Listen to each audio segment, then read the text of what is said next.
Hello guys, నా పేరు మైత్రి Venkata. My channel ప్రకారం మన ఛానల్ సబ్స్క్రైబ్ చేసుకోకపోతే ఇప్పుడే సబ్స్క్రైబ్ చేసుకోండి. పక్కనే ఉన్న బెల్ ఐకాన్ క్లిక్ చేసి ఆల్లో పెట్టుకోండి. నా ఫర్దర్స్ మిస్ అవ్వకుండా చూడొచ్చు. చాలా మంది చూస్తున్నారు కానీ సబ్స్క్రైబ్ చేసుకోవట్లా. So please try to subscribe and click the bell icon also. Hi friends, మీరు ఎప్పుడైనా సరే 5,000 రూపాయల ప్రొడక్ట్ 250 రూపాయలకి రావడానికి గమనించారా? లేదు కదా. కానీ అమెజాన్, ఫ్లిప్కార్ట్ లాంటి కంపెనీస్ ఏం చేస్తూ ఉంటాయంటే కొన్ని గోల్డెన్ హవర్స్ టైంలో మెగా డీల్స్ ఇస్తూ ఉంటాయి. ఆ డీల్స్ టైంలో ఒక్కొక్క ప్రొడక్ట్ మీద 90% నుంచి 95% వరకు డిస్కౌంట్ అయితే ఉంటుంది. అయితే ఈ డీల్స్ కోసం మీరు కాన్స్టెంట్గా ఆ యాప్స్ చెక్ చేస్తూ ఉండలేదు కదా. కానీ మీకోసం నేను వాటన్నిటిని కూడా కాన్స్టెంట్గా చెక్ చేస్తూ ఉంటాను. అండ్ దాంట్లో ఎప్పుడు ఏ డీల్ పెట్టినా కూడా ఇమీడియట్గా మీకు ఆ ప్రొడక్ట్ని అయితే షేర్ చేస్తాను. మీరు ఇమీడియట్గా ఆ ప్రొడక్ట్ని పర్చేస్ చేయొచ్చు దాని నుంచే. అండ్ అంతేకాదు కొన్ని ఎక్స్ట్రాడినరీ ప్రొడక్ట్స్ ఉంటాయి, వాటిని మీరు బయట ఎక్కడ కూడా చూడరు. వాటి గురించి కూడా నేను మీకు షేర్ చేస్తాను. మీరు సింపుల్గా చేయాల్సింది ఒకటే, కింద డిస్క్రిప్షన్లో మన టెలిగ్రామ్ ఛానల్ లింక్, మన వాట్సాప్ ఛానల్ లింక్, మన ఇన్స్టా బ్రాడ్కాస్ట్ ఛానల్ లింక్ ఉంటాయి. వీటిలో మీరు ఏ యాప్ ఎక్కువగా వాడతారో ఆ యాప్కి సంబంధించిన లింక్ మీద క్లిక్ చేసి ఆ యాప్లో ఉన్న మన ఛానల్ని ఫాలో అవ్వండి. దాంట్లో రెగ్యులర్గా చాలా ప్రొడక్ట్స్ అయితే మీకు అప్డేట్ అవుతూ ఉంటాయి. అండ్ ఆ ప్రొడక్ట్స్లో మీకు ఏది నచ్చినట్టయితే దాన్ని మీరు కొనుగోలు చేయొచ్చు వెంటనే. సో డిస్క్రిప్షన్లో లింక్స్ ఉన్నాయి, వెంటనే ఫాలో అవ్వండి. సో బేసిక్గా స్పాయిలర్స్ ఉంటాయి ఇందులో, ముందే చెప్పేస్తున్నాను. అంటే హరిహర వీరమల్లు మూవీ ఎవరైతే ఆల్రెడీ చూడలేదో వాళ్ళు మూవీ చూసొచ్చి ఈ వీడియో చూడండి. సో మీకు కొంచెం ఇబ్బంది ఉండదు. అలా కాకుండా ఇప్పుడు డైరెక్ట్గా చూస్తూ ఇంకా సినిమా చూడలేదు అన్నట్టయితే సినిమా చూసొచ్చాకే చూడండి. ఎందుకంటే ఇందులో మొత్తం స్పాయిలర్స్ ఉంటాయి. సినిమా కోసం మాట్లాడుకుంటాం, క్లైమాక్స్ కోసం మాట్లాడుకుంటాం. సో డెఫినెట్గా చాలా స్పాయిలర్స్ అయితే ఉంటాయి, అందుకే ముందే చెప్తున్నా. So first of all Harihara Veeramallu cinema starting అనేది మనకి ఎలా స్టార్ట్ అవుతుంది? యూనో ఒక ఒక దొంగ అనే ఫ్యాక్టర్ ఉంటుంది. అంటే పవన్ కళ్యాణ్ గారు ఒక ఒక వీరమల్లు. ఆ వీరమల్లు ఏంటంటే దోచుకుంటూ ఉంటాడు ఈ వీళ్ళ దగ్గర, బ్రిటిషర్ల దగ్గర. సో వీళ్ళందరి దగ్గర కూడా అది దోచుకొని పేద ప్రజలందరికీ కూడా పంచుతూ ఉంటాడు. సో మనకి ఇనీషియల్గా మొత్తం చూపించింది ఇదే. సో ఇలాగా ఈ బ్రిటిష్ దొరల దగ్గర, బ్రిటిష్ వాళ్ళు ఎవరైతే ఉంటారో పెద్ద పెద్ద వాళ్ళు, సర్స్, వాళ్ళ దగ్గర దోచుకుంటున్న విధానాన్ని చూసి ఒక దొర పిలిపిస్తాడు. ఒక దొర అంటే ఆయన కళ్ళల్లో పడతాడు. ఒక దొర పిలిపిస్తాడు. ఆయన ముందు టాలెంట్ అంతా ప్రూవ్ చేసుకుంటాడు. ప్రూవ్ చేసుకున్న తర్వాత ఇక ఒక డీల్ ఇస్తాడు. ఇది డీలు, నువ్వు ఈ 12 వజ్రాలు కొట్టేయాల్సి ఉంటుంది అంటే 2 వజ్రాలు నాకు కావాలి, 12 వజ్రాలు కొట్టేసిన తర్వాత డీల్ మాట్లాడుకుంటాడు. సో అవి కొట్టేయడానికి అని చెప్పి వెళ్తాడు. అండ్ అలా వెళ్తున్న క్రమంలో ఆయన ఆలోచన ఏంటి, అసలు ఎవడిస్తాడు 12 వజ్రాలు, వాళ్ళకి ఇవ్వము అని చెప్పి చెప్తాడు. సో ఆ తర్వాత ఈ 2 వజ్రాలు ఏవైతే తీసుకుంటాను అనుకున్నాడో, ఇంకా ఆ 2 వజ్రాలు, ఈ 10 వజ్రాలు, అంటే 12 వజ్రాలు ఇవ్వను అనుకున్నాడు కదా, మొత్తం అన్నీ కలిపి ఓ దగ్గర పెట్టిన టైంలో హీరోయిన్ జలకిచ్చి కొట్టేసి పారిపోద్ది. ఇది ఒకటి జరిగింది. సో కొట్టేసి పారిపోయి ఈయన దొరికించేస్తుంది. ఇక్కడ దొరికిన తర్వాత తినని చంపకుండా ఒక రాజు ముందు తీసుకొని వెళ్తారు. అండ్ ఆ రాజు ఒక డీల్ ఇస్తాడు. అదేంటంటే కోహినూర్ వజ్రాన్ని వెనక తెప్పించారని చెప్పి. సో అది బేసిక్గా అతనికి ఒక ప్రెస్టేజ్ ఇష్యూ అనమాట. సో అందుకోసం ఆ కోహినూర్ని ఎలాగైనా సరే మళ్ళీ వెనక తెప్పించుకోవాలనేది అతను ఆలోచన. సో దీనికి ఆ డీల్ అయితే ఇస్తాడు. సో ఈ డీల్ ఇచ్చిన తర్వాత ఈ డీల్ దేనికి సంబంధించింది? ఔరంగజేబ్ సింహాసనానికి సంబంధించింది. సో అందుకని ఢిల్లీ ప్రయాణం మొదలెడతారు. ఈ ప్రయాణంలో చాలా జరుగుతాయి, చాలా థింగ్స్ అనేవి జరుగుతాయి. అండ్ అలా జరిగిన తర్వాత ఫైనల్గా అక్కడ వీళ్ళందరూ అడుగుతారు, నువ్వెవరు, ఇదంతా అసలు నువ్వే రప్పిస్తున్నావు, నువ్వే ఇదంతా చేస్తున్నావు అనిపిస్తుందో, అసలు నువ్వెవరు అని అంటే అప్పుడు చెప్పే స్టోరీ ఏంటంటే బేసిక్గా తను చిన్నప్పుడు ఒక వరదల్లో కొట్టుకుపోయి వస్తే ఒక ఫ్యామిలీ కాపాడుతూ, ఒక గురువుల ఫ్యామిలీ, వాళ్ళ దగ్గర పెరుగుతాడు. సో వాళ్ళలో ఒక 5 గురువులు ఉన్నారు. వాళ్ళకి చాలా అంటే చాలా నాలెడ్జ్ ఉంది. వాళ్ళని బంధించాడు ఔరంగజేబు. బంధించి వీరా వస్తేనే చంపుతానంటాడు. సో వాళ్ళని కాపాడి వాళ్ళని విడిపించుకోవాలనేది తిన్న లక్ష్యం. సో వాళ్ళ దగ్గరికి వెళ్ళడం కోసం, అసలు ఔరంగజేబుని చేరుకునే మార్గం కోసం, ఢిల్లీ చేరుకునే మార్గం కోసం వీళ్ళందరూ తనకు అవసరం అయ్యారు. అలా అవసరమైన తర్వాత వాళ్ళ దగ్గరికి ఎలా చేరుకోవాలి అనే ఆలోచన వచ్చినప్పుడు, ఆలోచిస్తున్నప్పుడు వీళ్ళందరికీ కూడా ఒకరి కింద ఒకరు పనిచేస్తున్నప్పటికీ కూడా ఒకరంటే ఒకరికి నచ్చట్లేదు. ఎందుకంటే ఇప్పుడు ఒక దొర ఫస్ట్ పిలిపిస్తాడు, అంటే నిధిని పెళ్లి చేసుకుందాం అనుకున్న ఆయన ఆ దొర పిలిపిస్తాడు. ఆ దొరకి ఏంటి, చిన్న చిన్న వజ్రాలు అయితే ఆ దొరకిస్తారు. 10 క్యారెట్లు, అదేదో అన్నారు అక్కడ, ఏదో పదం వాడారు. 10 క్యారెట్ల కంటే పెద్ద వజ్రం ఏదైనా దొరికిందంటే ఆయనే చేతులతో తీసుకుపోయి వెళ్ళి అప్పచెప్పాలంట. సో అది ఆయనకి నచ్చట్లేదు. సో వీళ్ళ మధ్యలో అసంతృప్తి ఉంది, అదొక ఫ్యాక్టర్ ఉంది. తర్వాత ఇలాగా వీటన్నిటిని దొంగిలించడానికి ట్రై చేస్తూ ఆ వ్యక్తికి గనక దొరికినట్టయితే, అసలు రాజుకు దొరికినట్టయితే, ఇప్పటివరకు ఏదైతే టాలెంట్ చూపించాడో అదంతా ఆ రాజుకు కూడా తెలుసు కాబట్టి, అండ్ అక్కడ కూడా ఆల్మోస్ట్ మొత్తం అన్ని దొంగతనం చేసేసినట్టు, ఎందుకంటే హీరోయిన్ పట్టుకుపోయింది కదా. సో అదంతా జరిగింది కాబట్టి ఆ రాజుకి ఏంటంటే ఓకే వీడు చాలా టాలెంటెడ్ పర్సన్ అని చెప్పి అనిపిస్తాడు కాబట్టి, సో అప్పుడు తను తినకి ఆ డీల్ అప్పచెప్తాడని చెప్పి తను ముందే తెలుసుకొని, సో ఆ రాజు దగ్గరికి వెళ్ళడం కోసం ఇదంతా ప్లాన్ వేసాడు. సో ఇదంతా మనకి సెకండ్ హాఫ్లో రివీల్ చేసిన ఆ పాయింట్ ఆధారంగా మనకు అర్థమయ్యే కైండ్ ఆఫ్ స్టోరీ.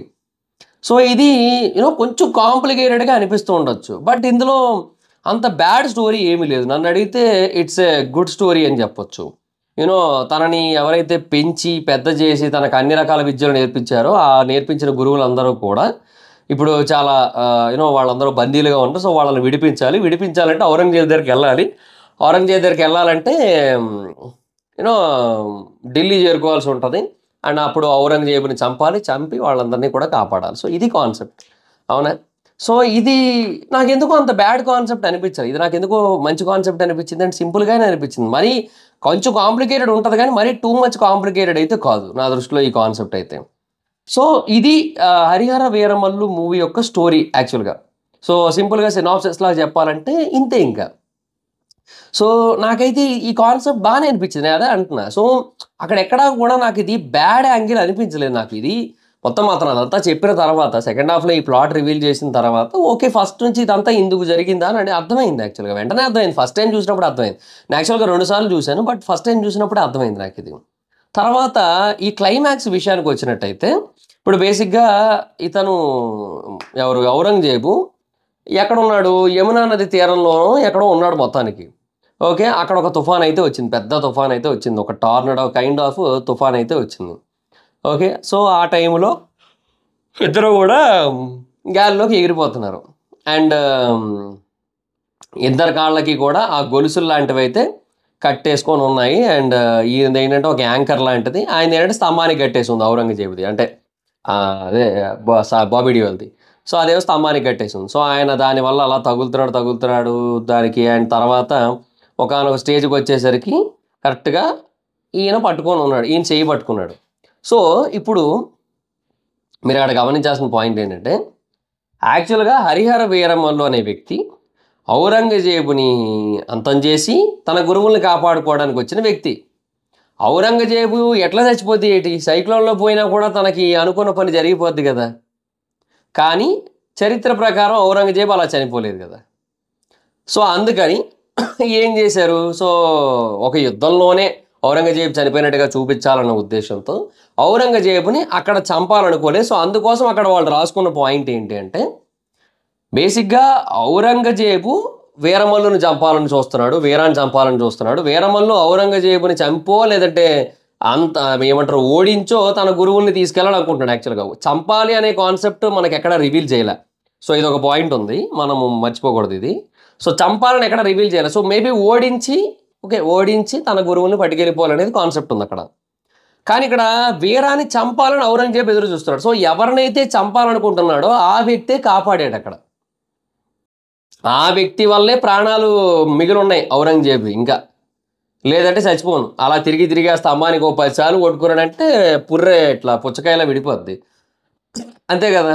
సో ఎవరినైతే చంపాలనుకుంటున్నాడో ఆ వ్యక్తి చేతిలోనే ప్రాణభిక్ష పొందాడు. సో సెకండ్ పార్ట్లో ఇప్పుడు ఏమవుతుంది, ఈ వ్యక్తి ఔరంగజేబు బతికాడు అంటే అది ఆయన వల్ల కాబట్టి అదొక కైండ్ ఆఫ్ ఏమంటారు ఈగో ఉంటుంది. నేను ఎవరినైతే చంపాలనుకున్నానో వాడి చేతుల్లో నేను బతకడమా, వాడి వల్ల నేను బతకడమా అనే కైండ్ ఆఫ్ ఒక ఉంటుంది కదా. సో ఆ ఈగో ఫ్యాక్టర్ని చాలా బాగా హైలైట్ చేస్తూ సెకండ్ హాఫ్ తీసుకెళ్తారు అనిపిస్తుంది నాకు, సెకండ్ పార్ట్. సో దానికోసం అక్కడ అలా ఎండ్ చేశారు. సో ఇద్దరు అక్కడ ఆఖరికి అందుకే ఔరంగజేబు చెయ్యి వదిలించేసుకుంటాడు కూడా. వీరమల్లు మళ్ళీ పట్టుకుంటాడంటే వీరమల్లు ఉద్దేశం చంపడం కూడా కాదు యాక్చువల్గా. ఇది కొంచెం బెటర్ డీటెయిలింగ్ నన్ను అడిగితే. వీరమల్లు ఉద్దేశం ఔరంగజేబుని చంపడం కాదు, ఎందుకంటే ఔరంగజేబు వీరమల్లు చేతిలో చచ్చిపోలేదు కాబట్టి సినిమాలో రియల్ లైఫ్లో ఎక్కడ కూడా. సో వీరమల్లు ఉద్దేశం ఔరంగజేబుని చంపడం కాదు, ఔరంగజేబుని ఓడించి తన వాళ్ళని తీసుకెళ్ళడం. మైట్ బి అంతే అయ్యి ఉండొచ్చు. సో ఇక్కడ అది కాన్సెప్ట్. సో క్లైమాక్స్ అందుకు అలా రాసుకున్నారు యాక్చువల్గా. సో నాకు అందుకే ఆ క్లైమాక్స్ నేను రివ్యూలో కూడా మెయిన్ రివ్యూలో అదే చెప్పా యాక్చువల్గా. క్లైమాక్స్ చాలా బాగా రాసుకున్నారు. దాన్ని అర్థం చేసుకుంటే చాలా బాగుంటది అది అని చెప్పా. సో దాంట్లో ఇంత మీనింగ్ ఉంది యాక్చువల్‌గా ఆ క్లైమాక్స్‌లో. అది మళ్ళీ ఏమోలేండి ఇప్పుడు ఈ విషయం క్రిష్‌కైనా తెలుసా? ఈ విషయం పవన్ కళ్యాణ్ గారికైనా తెలుసా అంటారు కొంతమంది వచ్చేది వేరే విషయం. బట్ ఏమో ఐ డోంట్ నో. బట్ నేను చెప్తున్నా కదా! అందులో నాకింత డీటెయిలింగ్ కనబడుతోంది నాకు. చాలా స్పష్టంగా కనబడుతోంది. సో ఈ ఫ్యాక్టర్స్ అన్నీ కన్సిడర్ చేస్తే డెఫినెట్‌గా ఏమంటారు చాలా మంచి విషయం అది. సో అది పాయింట్ అనమాట. సో నాకు ఆ ప్రకారంగా ఆ క్లైమాక్స్ బానే అనిపించింది. ఆ స్టోరీ కాన్సెప్ట్ అంతా కూడా బానే అనిపించింది నాకు. సో మధ్యలో కొన్ని అన్నెసెసరీ సీన్స్ ఉన్నాయంటే, ఇప్పుడు ఆ పులిని కంట్రోల్ చేసే సీన్ ఉంది. ఆ పులిని కంట్రోల్ చేసే సీన్ ఎందుకు పెట్టారు? వీరాకి ఆ నాలెడ్జ్ అంతా ఉంది ఆ గురువుల దగ్గర. అంటే మన మన హిందూ చరిత్రలో, మన హిందూ పురాణాలలో, మన హిందూ గ్రంథాలలో ఎంత నాలెడ్జ్ ఉండేది ఒకప్పుడు, మన హిందువుల దగ్గర ఎంత నాలెడ్జ్ ఉండేది అనేది చెప్పాలనుకున్నారక్కడ. అదంతా కూడా వీర తన గురువుల ద్వారా నేర్చుకున్నాడు. అలాంటి గొప్ప గొప్ప గురువులందరూ కలిసి ఎంతో నాలెడ్జ్‌ని మనకు షేర్ చేసేవాళ్ళు. బట్ వాటన్నిటిని నాశనం చేశారు ఈ మొఘల్స్ అనే ఫ్యాక్టర్ ఉందక్కడ. సో ఆయన ఇప్పుడు ఈ వీరమల్లు అనే వ్యక్తికి ఇట్లాంటి నాలెడ్జ్‌లన్నీ ఉన్నాయి. అందుకే రకరకాల ఏమంటారు యుద్ధ విద్యలున్నాయి. రకరకాల తెలివితేటలున్నాయి. ఆ! రకరకాల యానిమల్ కంట్రోలింగ్ స్కిల్స్ ఉన్నాయి. అన్ని రకాల యానిమల్స్‌ని కంట్రోల్ చేయగలుగుతుంటాడు. ఇట్లా అన్నమాట. సో పులిని కంట్రోల్ చేశాడు. ఆ రాజు మాట తప్ప ఎవరి మాట వినని పులి అది. అట్లాంటి పులిని కంట్రోల్ చేశాడు. నక్కల గుంపొస్తే ఆ గుంపుని కంట్రోల్ చేశాడు. ఇదంతా కూడా జరిగింది. సో ఇలాంటివన్నీ ఎలా చేయగలిగాడు? అది సింపుల్ ఫ్యాక్టర్. అండ్ ఇప్పుడు 3 బాణాలు ఏసినట్టుగా చూపిచ్చారు. ఆఫ్‌కోర్స్ అది వీఎఫ్ఎక్స్ బ్యాడ్. వీఎఫ్ఎక్స్ బాలే ఆ సీన్‌లో గాని. అదొక్కటి చేసుంటే పవన్ కళ్యాణ్ గారితో చేయించుంటే బాగున్నేమో. వాళ్ళు పోస్టర్ అదంతా ఆయనతో వదిలినందుకైనా అది వీఎఫ్ఎక్స్ డూప్‌ని పెట్టి వీఎఫ్ఎక్స్ చేసి అట్లా గాకుండా కొంచెం మేబీ నార్మల్‌గా చేసుండొచ్చేమో. సో అది కొంచెం బాలే. But whatever it is. ఇప్పుడు నేనంటుందేంటంటే అది గూడా ఆ వీర అనే పాత్రకున్న ఒక నాలెడ్జ్‌లో ఒకటి 3 బాణాలేయగలగడం ఒకటేసారి. సో ఇట్లా అనమాట. ఈ ఫ్యాక్టర్స్ అన్నీ ఉన్నాయి. ఇవన్నీ గూడా ఒకప్పుడు మన హిస్టరీలో, మన నాలెడ్జ్‌లో ఒక భాగం అని చెప్పే ప్రయత్నం ఇవన్నీ. సో అందువల్ల మనకి కొన్ని అన్నెసెసరీ సీన్స్ ఉన్నట్టు అనిపిస్తది యాక్చువల్‌గా. ఆ గురువుల దగ్గరికెళ్ళి వాళ్ళ హోమాన్ని కాపాడడం. ఆ తర్వాత ఈ ముస్లిం కాలనీకెళ్ళి వాళ్ళ పిల్లలకి వాళ్ళందరికీ నీళ్లు, తిండి ఇవ్వడం. ఇట్లాంటివన్నీ కూడా ఏంటంటే ఆ వీరమల్లు పాత్రని హైలైట్ చేయడం, లేదంటే అతనికున్న నాలెడ్జ్‌ని హైలైట్ చేయడం, అతనికున్న శక్తులని, అతని బ్రెయిన్‌లో ఉన్న థాట్స్‌ని వీటన్నిటిని హైలైట్ చేయడం. ఈ ప్రాసెస్ మీద కొంచెం ఎక్కువ కాన్సంట్రేట్ చేయడం వల్ల మనకి సెకండ్ హాఫ్ అయితే కొంచెం స్క్రీన్ ప్లే అస్తవ్యస్తంగా ఉన్నట్టు అనిపిస్తది గానీ, బట్ బాగా ఆలోచిస్తే వాళ్ళ కాన్సెప్ట్ ఇది. అంటే సెకండ్ పార్ట్ మీద ఎక్కువగా కాన్సంట్రేట్ చేసి ఫస్ట్ పార్ట్ ఆ సెకండ్ హాఫ్‌లో కొంచెం అటు ఇటు చేసిన ఫీలింగ్ అయితే వచ్చిందనమాట. సో అది పాయింట్ ఇక్కడ. అట్లా గాకుండా దీని మీద కాన్సంట్రేట్ చేసి ఒక సింగిల్ పార్ట్ మూవీ కింద తీసేసి ఉండుంటే అసలు ఏ ఇబ్బంది లేకపోనీ ఈ సినిమాకి. అది మ్యాటర్. సో బట్ వాళ్ళు అలా చేయలేదు. అదొక్కటే ఇక్కడ మెయిన్ కన్సర్నింగ్ ఫ్యాక్టర్. 2 పార్ట్‌లు అనేది అన్నెసెసరీగా తీయక్కర్లేదు. అంటే అయిపించేయొచ్చు. మేబీ ఈ పార్ట్‌లోనే ఇంకొక 15 నిమిషాలు పెట్టి మధ్యలో కొన్ని సీన్‌లు తీసేసి పెట్టేయచ్చేమో. బట్ వాళ్ళు సెకండ్ పార్ట్‌కి ఇంకెంత రాసుకున్నారో అది కూడా ఆల్రెడీ 20-30% షూట్ అయిపోయిందంట. పవన్ కళ్యాణ్ గారు సక్సెస్ మీట్‌లో చెప్పారు. సో అది అయిపోయిందంట. మళ్ళీ ఫస్ట్ పార్ట్‌కి ఏవైతే వాళ్ళకి కొన్ని వచ్చాయో రిమార్క్స్ లాగా వాటిని రెక్టిఫై చేసుకొని సెకండ్ పార్ట్‌లో అలాంటివి రిపీట్ కాకుండా చూసుకుంటాం అని చెప్పారు. సో ఇలాగ ఇవన్నీ ఉన్నాయి కాబట్టి ఆబ్వియస్లీ బానే ఉండొచ్చు. ఎందుకంటే ఇప్పటికి అదే అంట. ఫస్ట్ హాఫ్ చాలా బాగుంది ఇప్పటికి కూడా. అండ్ సెకండ్ హాఫ్‌లో ఆ వోల్ఫ్ సీన్ బాగుంది. అండ్ ప్రీ క్లైమాక్స్ ముందు వచ్చే యాక్షన్ సీక్వెన్స్ బాగుంది. అండ్ క్లైమాక్స్ బాగుంది. సో ఇవన్నీ బానే ఉన్నాయి. బట్ సెకండ్ పార్ట్‌లోనే మెయిన్ సీన్స్ అన్నీ ఉంటాయి. నాకు తెలిసి ఆ ఫేస్ ఆఫ్ ఇవన్నీ కూడా. సో అవి ఇంకా బెటర్‌గా ఉండొచ్చు అనిపిస్తుంది నాకు. సో లెట్స్ సీ చూద్దాం. So that's it guys. ఇది పార్ట్ 1 హరిహర వీరమల్లు మూవీ యొక్క స్టోరీ అండ్ ఆ క్లైమాక్స్ డీకోడింగ్. సో మీకేమనిపించింది మొత్తం చెప్పింది విన్న తర్వాత అనేది కింద కామెంట్ సెక్షన్‌లో చెప్పండి. So that's it guys. This the video కనుక మీకు నచ్చినట్టయితే లైక్ చేసి వీడియోని షేర్ చేయండి. ఇప్పుడు ఎవరైనా మన ఛానల్ సబ్స్క్రైబ్ చేసుకోకపోతే ఇప్పుడే సబ్స్క్రైబ్ చేసుకోండి. పక్కనే ఉన్న బెల్ ఐకాన్ క్లిక్ చేసి ఆల్‌లో పెట్టుకోండి. నా ఫర్దర్ మిస్ అవ్వకుండా చూడొచ్చు. చాలా మంది చూస్తారు కానీ సబ్స్క్రైబ్ చేసుకోవట్లా. So please try to subscribe and click the bell icon also. నా ఇన్‌స్టాగ్రామ్ అయితే ఎవరైనా అయితే ఎక్కడ వచ్చి ఫాలో అవ్వచ్చు. Thank you so much guys. Bye. Meet next video. Bye.